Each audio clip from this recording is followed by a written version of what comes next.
অসমত বাঢ়ি অহা হিট ৱেভত স্কুলসমূহলৈ আহিল এক গুৰুত্বপূৰ্ণ নিৰ্দেশনা।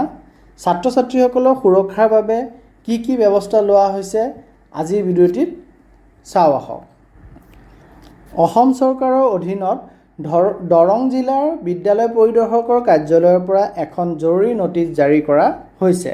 বৰ্তমান চলি থকা তীব্ৰ গৰমৰ পৰিস্থিতিত ছাত্ৰ ছাত্ৰী, শিক্ষক আৰু বিদ্যালয়ৰ কৰ্মচাৰীসকলৰ স্বাস্থ্য সুৰক্ষাৰ বাবে এই নিৰ্দেশনা দিয়া হৈছে। এই নটিচ অনুসৰি বিদ্যালয়সমূহত তলত দিয়া ব্যৱস্থাসমূহ গ্ৰহণ কৰিবলৈ কোৱা হৈছে। প্ৰথমতে আছে পানীৰ ব্যৱস্থা। বিদ্যালয়ত সকলোৰে বাবে পৰ্যাপ্ত পৰিমাণে নিৰাপদ খোৱা পানী থাকিব লাগিব। ছাত্ৰ ছাত্ৰীসকলক সঠিক সময়ত পানী খুৱাবলৈ 10:30 ৱাটাৰ বেল বজোৱাৰো পৰামৰ্শ দিয়া হৈছে। এছেম্বলি নিয়ন্ত্ৰণ। আমাৰ যি মৰ্ণিং এছেম্বলি হয়, মৰ্ণিং এছেম্বলি খোলা স্থানত কৰিব নোৱাৰিব, অ'পেন এৰিয়াত কৰিব মানা কৰিছে। ছাঁ থকা ঠাইত কৰিব লাগিব, আৰু যদি ছাঁ থকা ঠাই বিদ্যালয়খনত নাই তেতিয়াহ'লে ক্লাছৰুমতে মৰ্ণিং এছেম্বলি কৰিব পাৰিব বুলি উল্লেখ কৰিছে। বাহিৰা কাৰ্যসূচী অৰ্থাৎ যি আমাৰ আউটডোৰ এক্টিভিটিছ থাকে সেয়া সীমিত হ'ব লাগিব।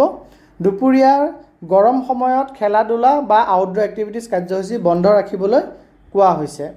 ফাৰ্ষ্ট এইড সুবিধা। বিদ্যালয়ত সদায় ফাৰ্ষ্ট এইড ব্যৱস্থা প্ৰস্তুত ৰাখিব লাগিব। বিশেষকৈ গৰমজনিত অসুখবিলাকৰ বাবে ফাৰ্ষ্ট এইড যাতে বিদ্যালয়তে হয় সেয়া নিশ্চিত কৰিব লাগিব। জৰুৰী চিকিৎসাৰ ক্ষেত্ৰত যদি কোনো ছাত্ৰ বা শিক্ষক হিট ৱেভত বেমাৰ হৈ যায় বা তেনেধৰণৰ কোনো যদি হিট ষ্ট্ৰ'ক আহে তেতিয়াহ'লে তৎক্ষণাত চিকিৎসা ব্যৱস্থা ল'ব লাগিব। আৰু গুৰুত্বপূৰ্ণ নিৰ্দেশনা যে সকলো বিদ্যালয়ৰ মুৰব্বী অৰ্থাৎ হেড অফ দ্য ইনষ্টিটিউশ্যনসকলক সজাগ হৈ ব্যক্তিগতভাৱে দায়িত্ব ল'বলৈ কোৱা হৈছে যাতে হিট ৱেভৰ প্ৰভাৱ কম কৰিব পৰা যায়। এই হিট ৱেভত সকলোৰে সুৰক্ষা অতি গুৰুত্বপূৰ্ণ। আপুনিও নিজৰ ল'ৰা ছোৱালীক বেছি পানী খাবলৈ ক'ব আৰু গৰমৰ পৰা বাচিবলৈ সচেতন কৰক। ভিডিঅ'টি ভাল লাগিলে লাইক, শ্বেয়াৰ আৰু চেনেলটি ছাবস্ক্ৰাইব কৰিবলৈ নাপাহৰিব। ধন্যবাদ।